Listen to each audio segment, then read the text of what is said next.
Tus cicatrices son hermosas para Dios. ¿Cómo encontrar paz y propósito en tus heridas del pasado? Sharon James. Capítulo 9.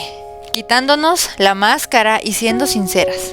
Si es pecador, no lo sé. Lo único que sé es que yo era ciego y ahora veo. Juan 9:25.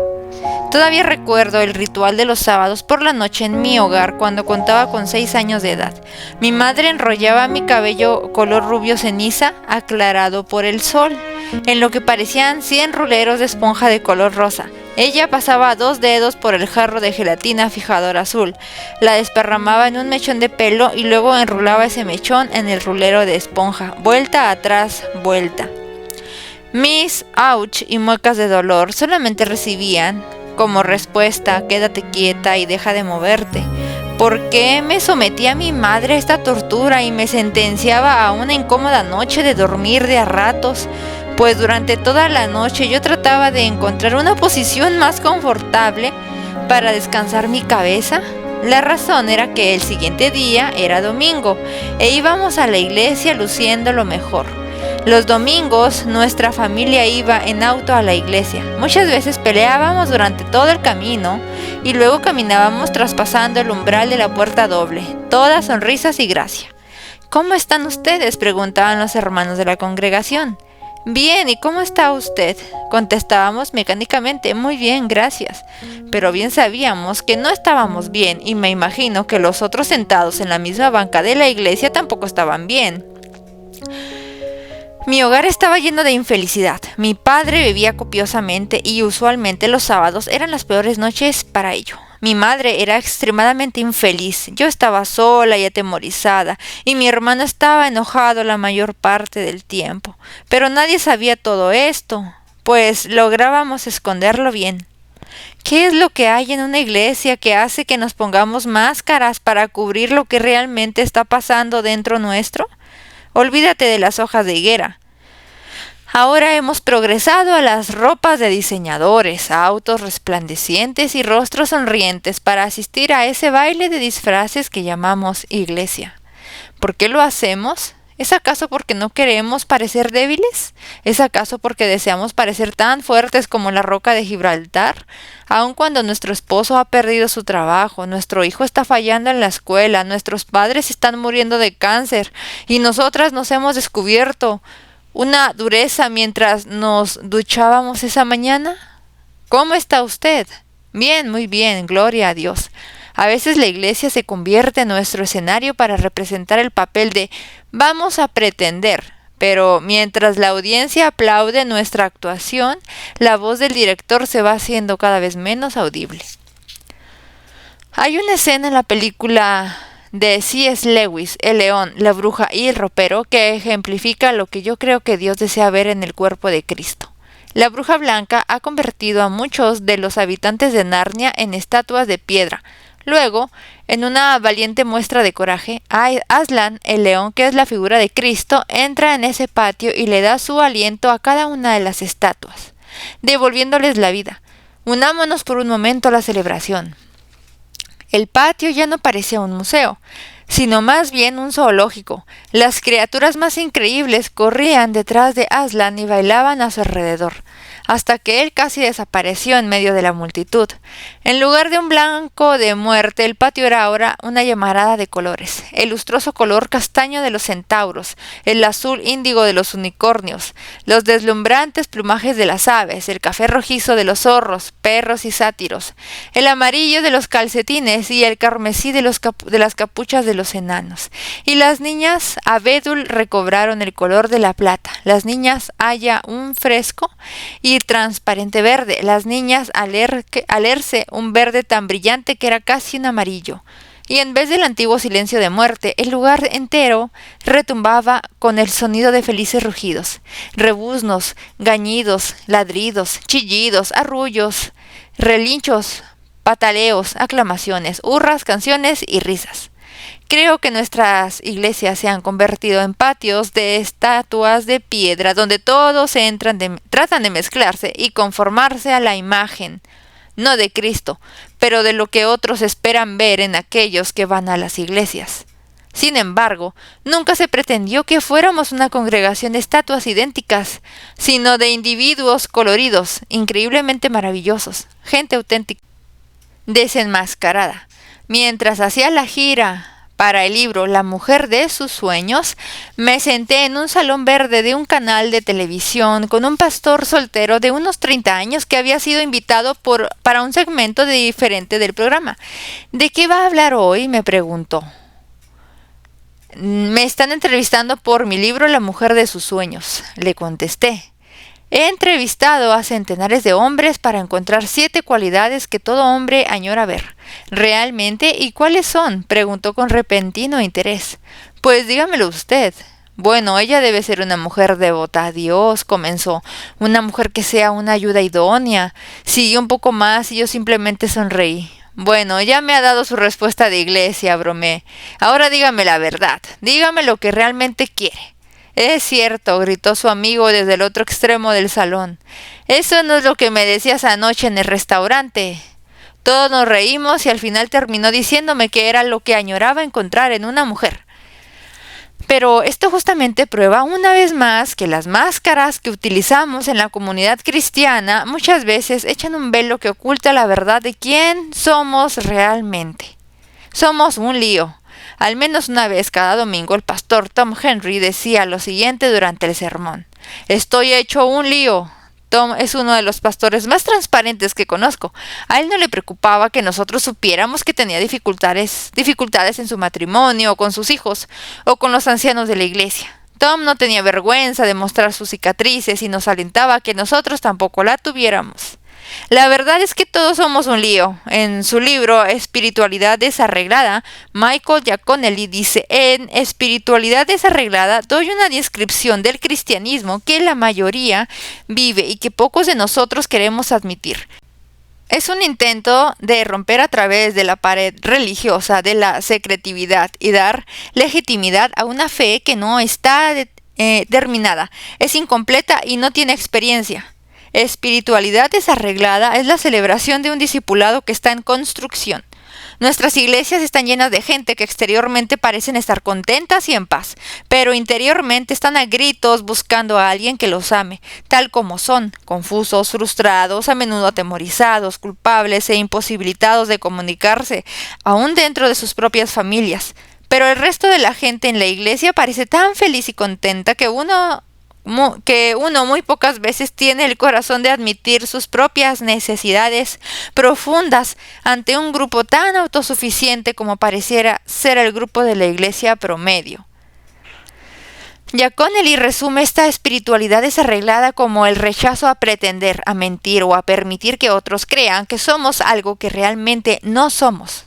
A diferencia de Quasimodo, el jorobado de Notre Dame, no necesitamos esconder todo lo feo y repulsivo en nosotros. Jesús no viene para los superespirituales, sino para los débiles y a los que les tiemblan las piernas, los que no las tienen todas consigo y no son demasiado orgullosos para aceptar la dádiva de la gracia increíble. Carol Sitema es una de mis heroínas al haberse negado a ser nada más que sincera. No importa cuán desordenada haya sido su vida. Por unos pocos años, Dios permitió que fuera parte de nuestra iglesia para mostrarnos lo que significa ser sincera, desenmascarada y sin velos. Nos reunimos en el salón con chimenea del centro de familias para dar la bienvenida y conocer a Carol, la esposa de nuestro pastor asociado. El doctor John Sitema se unía a nuestra congregación proveniente de Dallas, Texas, y todas las mujeres de la congregación estaban ansiosas por conocer a su nueva esposa. La primera esposa del doctor Sitema había muerto de cáncer varios años antes, y él y Carol se habían casado hacía solamente 2 años. Luego de la cena, Carol se acercó al podio y compartió su historia. Gracias por recibirme y por permitirme compartir un poquito de mí misma en esta noche, pero debo advertirles que puede que esta no sea la típica historia de esposa de pastor que algunos esperan. Permítanme comenzar desde el principio. Cuando mi madre estaba todavía en la escuela, conoció y se casó con el que mis abuelos consideraban un muchacho de clase baja, del lado incorrecto de las vías. Ella estaba enamorada de este joven, así que dejó la escuela para ser su esposa. Muy poco tiempo después de dar el sí, el muchacho comenzó a beber y a golpearla. Cuando llegaron los hijos, ellos fueron los protectores de su madre. Recuerdo a mi madre venir por la noche a dormir con nosotros, pues tenía miedo de mi padre. En más de una ocasión mi padre le hacía cosas enfrente de nosotros que no debíamos haber visto nunca. Y esa es mi infancia tal cual yo la recuerdo. Nos arreglábamos con lo que podíamos. Yo siempre tenía miedo y aprendí que el sexo es algo sucio que se debe evitar. Mi madre se quedó junto a mi padre por 20 años. Una noche cuando estaba embarazada de 7 meses, él casi la mató a golpes. Pero el punto final fue cuando mi padre volvió su violencia en contra de mi hermano y mía al tratar de protegerla. Ahí fue cuando ella decidió dejarlo y consiguió una orden judicial en su contra. Yo estaba comenzando la secundaria y me preguntaba por qué mi madre había esperado tanto. Perdimos nuestra casa y todo sostén financiero, pero por lo menos estábamos a salvo. Mi madre consiguió un trabajo en una tienda que le daba unos $300 al mes. No teníamos seguros de salud, ni asistencia por familia numerosa, ni ayuda social, y todo lo que comíamos era garbanzos y arroz. En realidad nunca tuve infancia. Parecía que nací para aprender a arreglármelas. Pero pude asistir a un programa para adolescentes en la Asociación Cristiana de Jóvenes y las Niñas Exploradoras. Fue allí que pude vislumbrar cómo funcionaban las familias normales. De alguna manera me di cuenta de que era inteligente. Me gradué siendo la número 42 en una escuela secundaria de unos 700 alumnos y decidí que iba a continuar estudios universitarios. Era la década de los 60, cuando todo el mundo parecía estar loco. Y yo no fui ninguna excepción. Mi hermano, que había ingresado en la Marina, nos introdujo a la marihuana. Me convertí en una hippie, me uní a todo tipo de marchas de protesta que se cruzaran por mi camino, y mi compañera de habitación era una bruja. Ella tenía poderes, podía predecir el futuro y echar embrujos, así que en nuestra habitación pasaban cosas raras. Ella me enseñó a tirar las cartas del tarot. Debo de hacer una pausa aquí. Quiero que te imagines que eres una mosca en la pared cuando esta esposa de nuestro nuevo pastor nos contaba esta historia. Ahí estaban todas las mujeres de la iglesia disentidas, luego de una linda cena para escuchar una versión dulce y aséptica de Cristo me ama. En vez de ello, estaban espantadas con tanta transparencia y honestidad. Me hubiera gustado que estuvieras ahí. Voy a continuar. Luego de 3 años dejé de estudiar. Me mudé con mi novio a una casa abandonada en Hawái, y trabajaba en los campos de maíz. Hicimos un horno con un bote de basura de metal. Nos bañábamos en un arroyo y comíamos piñas y bananas que crecían en los campos vecinos. Mientras trabajábamos en los campos, me sentía atraída hacia una mujer hawaiana que cantaba cantos de alabanza a Dios mientras trabajaba. Ella me habló de Jesús.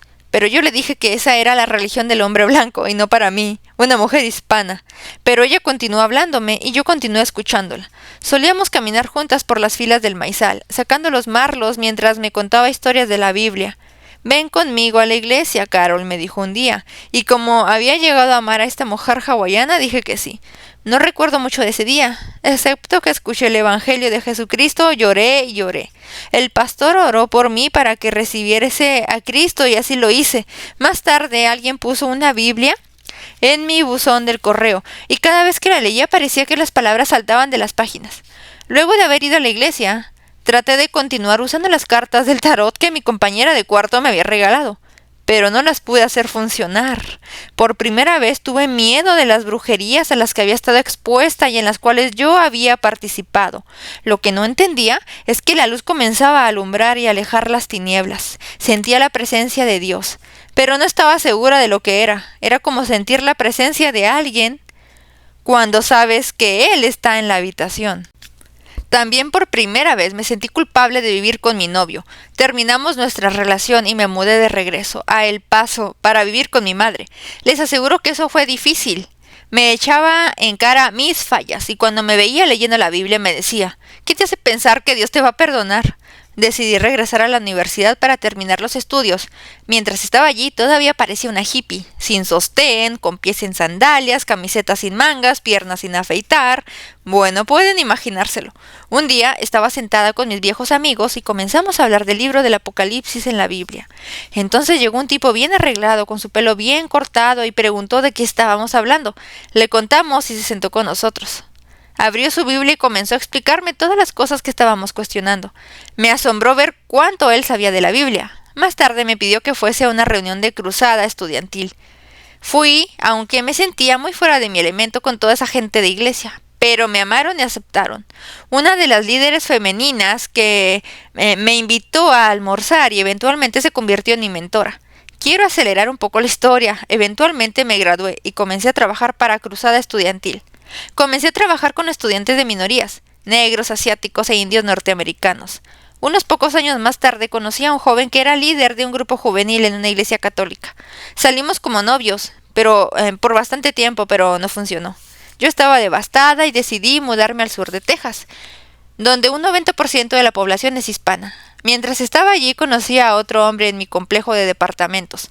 Lo llevé al Señor. Comenzamos a salir románticamente y 1 año y medio más tarde nos casamos. Él ingresó al seminario teológico de Dallas y yo tenía un trabajo muy bien pagado en una firma de contadores, de modo que todo estaba bien en mi mundo. La vida marchaba sobre ruedas para nosotros dos. Mi esposo estaba en el consejo de un centro de crisis para embarazos no deseados y servía en una iglesia. Pero una noche, justo antes de salir para una de las reuniones del consejo, mi esposo tiró una bomba. Carol, cuando yo era pequeño, me gustaba vestirme como una mujer. ¿Te gustaba hacer eso? Sí, me gustaba. ¿Y aún lo haces? Sí, todavía lo hago. Y luego salió del cuarto para dirigirse a su reunión. No quiero entrar en todos los detalles truculentos, pero los meses que siguieron traté de desenredar el misterio en que se había convertido mi vida. Vivíamos en una hermosa casa que daba a un campo de golf, y en el altillo descubrí vestidos de mujer y maquillaje que mi esposo utilizaba en su vida secreta. Fuimos a consejeros y a terapia, pero él no estaba dispuesto a enfrentar o tratar su adicción. Lo que era seguro es que él era esclavo de eso, y yo llegué a estar esclavizada de mi gran secreto. Asistí a un programa de 12 pasos para hijos de alcohólicos, pues me di cuenta de que siempre me sentía atraída a gente necesitada y no en una buena manera. Mientras estaba en este programa pude ver por primera vez la honestidad. Esta gente era tan honesta acerca de sus problemas y sus heridas, sus cicatrices. Y ¿saben qué?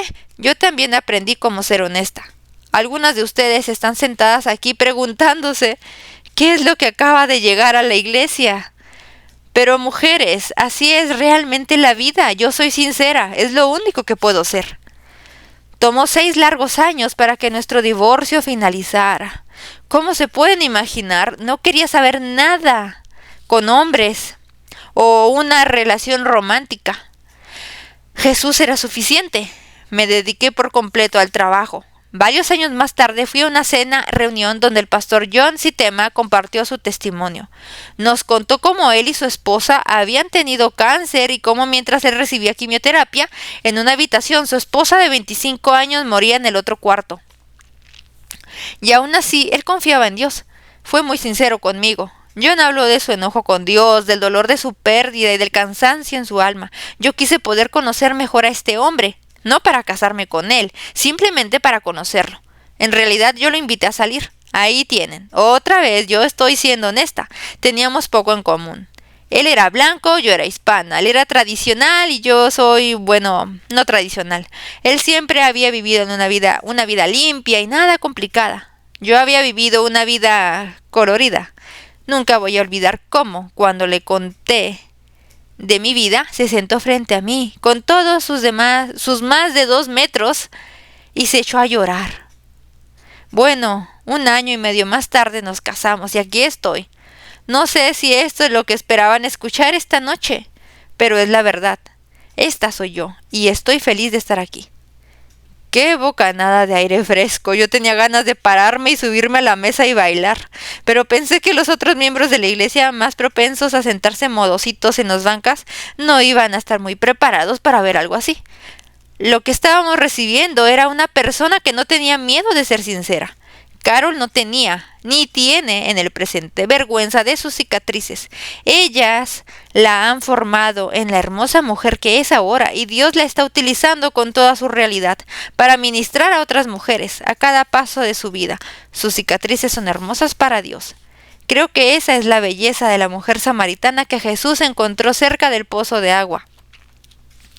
Ella se había estado escondiendo por mucho tiempo debido a su vida desordenada. Pero Jesús sabía que para que ella pudiera mejorar, primero tenía que enfrentar su realidad. Una vez que se enfrentó cara a cara a su verdad, sin que hablemos de haber estado frente a la verdad, ya no tuvo más vergüenza ni sed. Dejó su cántaro al lado del pozo y se fue a contarle a todo su pueblo acerca de Jesús. Ya no estaba enfocada solamente en su pasado, sino en su futuro. Las personas quebrantadas se preocupan por ser auténticas. Lo que otros piensan les importa menos que lo que Dios sabe de ellas. Están dispuestos a morir a su propia reputación. Esa noche, mientras Carol revelaba su verdadero ser a nosotros, yo vi la gloria de Dios brillando en su rostro.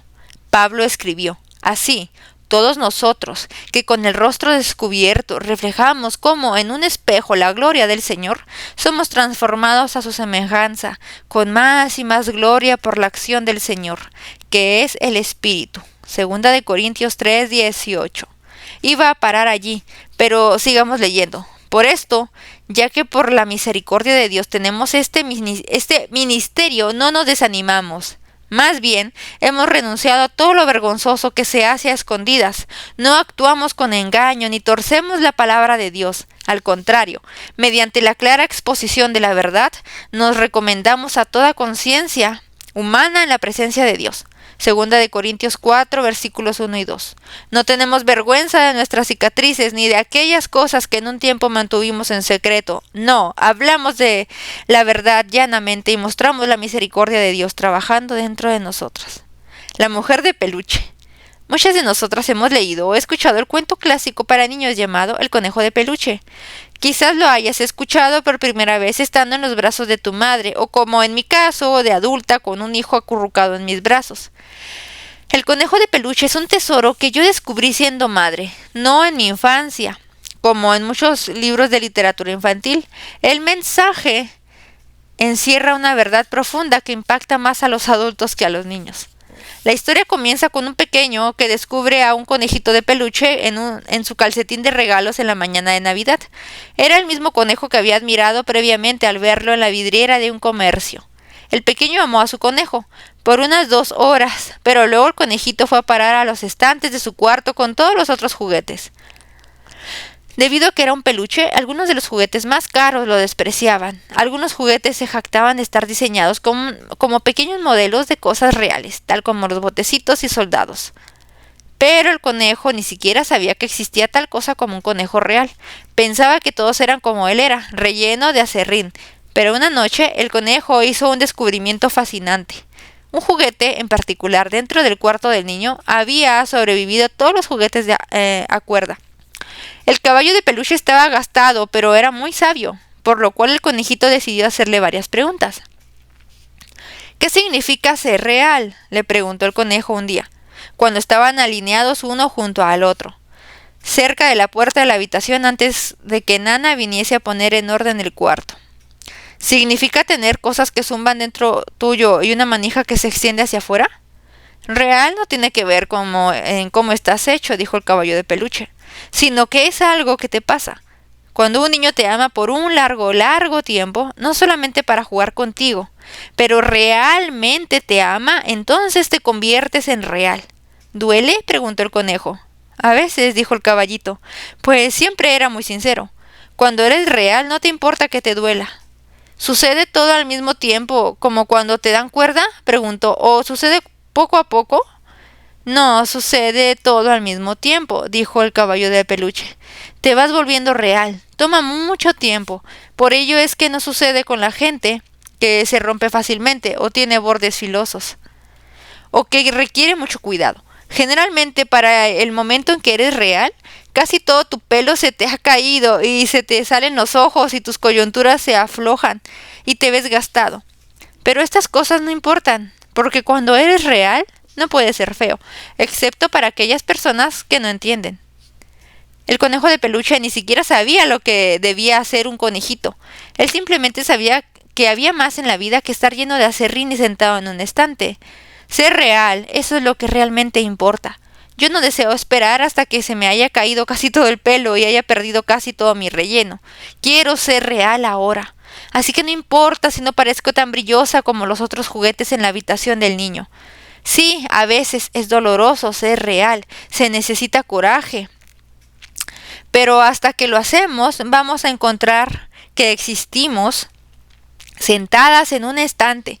Y esto es un pobre reflejo de la libertad y el baile jubiloso que Dios había planeado para la vida. Jacob se vuelve sincero. Jacob, este sí que era un tipo que no sabía cómo ser sincero. Era el hijo de Isaac y el hermano mellizo de Esaú. Al nacer, si bien no era el primer hijo, Dios había vaticinado que el hermano mayor, Esaú, iba a servir al menor, Jacob. Era el favorito de su madre, y ella quiso asegurarse de que Jacob recibiese la bendición destinada para el primogénito. En vez de confiar en Dios para que hiciese lo que Dios dijo que iba a hacer, ella decidió que iba a ayudar un poco a Dios. Así que visitó a Jacob como su velludo hermano Esaú, y engañó a su esposo casi ciego para que diese a Jacob la bendición que estaba destinada a Esaú. Cuando el hijo menor de Isaac se acercó al lecho de muerte de su padre, Isaac le preguntó a Jacob: ¿Eres realmente mi hijo Esaú? Sí, mintió Jacob. Por tanto, Isaac dio la bendición de Esaú a Jacob. Génesis 27, versículos 1 al 29. Más adelante, cuando Jacob estaba en la edad de casarse, su futuro suegro lo engañó para que se casase con Lea, la de los ojos apagados, en vez de la prometida Raquel. Pero Jacob no se iba a dejar ganar. Después de todo, había aprendido de la mejor persona, su madre. Jacob, por tanto, engañó a su suegro y tomó el mejor ganado para sí. Jacob era un engañador y continuaba teniendo el control de su propia vida. O por lo menos es lo que él pensaba. Génesis 30, versículos 29 al 31 y capítulo 31. Pero llegó un momento en la vida de Jacob en que no pudo controlar más sus circunstancias. Regresaba a su tierra natal para encontrarse con su hermano Esaú, aquel a quien le había robado su derecho de primogenitura y su herencia. ¿Lo querría matar Esaú? ¿Iría Esaú a recibirlo y darle la bienvenida? ¿Iría Esaú a matar a su familia? ¿O iría Esaú a perdonarlo? Todas estas preguntas y muchas más llenaban la mente de Jacob. La noche anterior, antes de encontrarse con su hermano, Jacob tuvo un encuentro cercano con un ser celestial. En Génesis 32, versículos 22 al 31.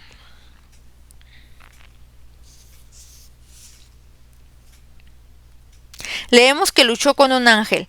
Por años, Jacob había estado tratando de controlar y manejar su vida en sus propios términos, pero sabía que no tenía control sobre el próximo día cuando iba a enfrentarse a Esaú. Toda la noche Jacob luchó con el ángel, tratando de convencerlo para que lo bendijese. Pero antes de que esto sucediera, Jacob tuvo que enfrentar una realidad. Cuando el padre de Jacob, Isaac, le había preguntado: ¿Quién eres tú?, Jacob había pretendido ser alguien que no era y había contestado: Esaú. Durante la lucha cuerpo a cuerpo, el ángel le dio a Jacob otra oportunidad para enderezar este error. ¿Cuál es tu nombre? Versículo 27. En esta oportunidad Jacob no pretendió ser alguien que no era, sino que contestó sinceramente: Jacob. Versículo 27. Sin pretensiones, sin intentar dar una buena impresión. Sin explicaciones ni justificaciones, Jacob habló la verdad desnuda y sin vueltas. Jacob, el estratega, el engañador, el manipulador, el artista de decepciones, ese soy yo. Una vez que Jacob decidió ser sincero y dejar de tratar de ser otra persona, Dios le dio de su poder y le puso otro nombre. Ya no era más Jacob, el engañador, sino que ahora era Israel, príncipe con Dios. Oh sí, debió caminar con una renguera por el resto de su vida. A veces ese era el resultado de ser sincero. Pero esa renguera era un recordatorio para Jacob de que él estaba en control, de que el que estaba en control era Dios, era su cicatriz. Ser sincera genera sinceridad. Era el primer encuentro del pequeño grupo de estudio bíblico de Julie. 8 mujeres de su iglesia se encontraron y sentaron en un círculo para presentarse unas con otras. Me alegra mucho que todas ustedes estén aquí, dijo Julie. Estamos aquí para estudiar la Biblia y conocernos mejor unas a otras. Algunas de nosotras nos conocemos desde hace un tiempo, pero otras aquí se conocen muy poco, excepto por el nombre.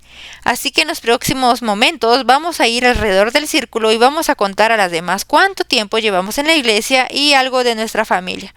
Una a una, las mujeres dieron informes brillantes de esposos maravillosos, niños que andaban muy bien en la escuela y de vidas muy comprometidas con la vida de la iglesia.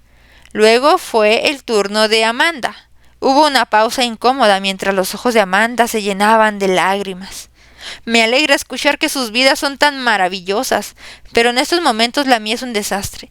Mi matrimonio se está desintegrando. Mis hijos están fuera de control. Y yo estoy aquí, pues pienso que estoy a punto de perderlo todo. Julie se levantó de su asiento, cruzó el salón y abrazó a su nueva y sincera amiga. Luego la reunión comenzó nuevamente. Una vez más, las mujeres fueron una por una compartiendo sobre sus vidas, pero esta vez con una historia diferente. Se habían quitado la máscara y comenzaron a contar de sus propios problemas. La verdad fue como un rompehielos que creó ríos de lágrimas que bajaban por los rostros de mujeres sinceras, compartiendo sus heridas y lo que había en sus corazones. La autora y consejera Brenda Wagoner explica: ser sincera, ser auténtica, a veces no es nada agradable. No es para una animada conversación a la hora de la cena, y no puedes desenmascarar tu dolor con cada persona que conoces. Pero aquellas de nosotras que no queremos aceptar una espiritualidad superficial, debemos aprender a ser honestas con nosotras y con Dios. Y todos necesitamos a otro ser humano. Sea un consejero, pastor o círculo de confiables amigos con quienes podemos hablar y mostrarnos vulnerables. En otro cuento clásico de niños, El Mago de Oz, conocemos a un hombre que era la antítesis de lo sincero. Mientras que pretendía ser un mago, en realidad su magia era simplemente campanas, silbatos, humo y fuego. Este mago estaba viviendo una mentira y la gente lo respetaba y le temía porque parecía algo que no era realmente. Tuvo que venir el perrito a abrir la cortina para revelar la verdad. Un viejo canoso con nada más que unos pocos botones, palancas y micrófonos. Es interesante ver que cuando el mago fue expuesto y se reveló la verdad, dejó la tierra de Oz y comenzó la aventura de su vida. Siendo sinceras con Dios. Es una cosa ser sincera con los demás, pero ¿podemos ser sinceras con Dios?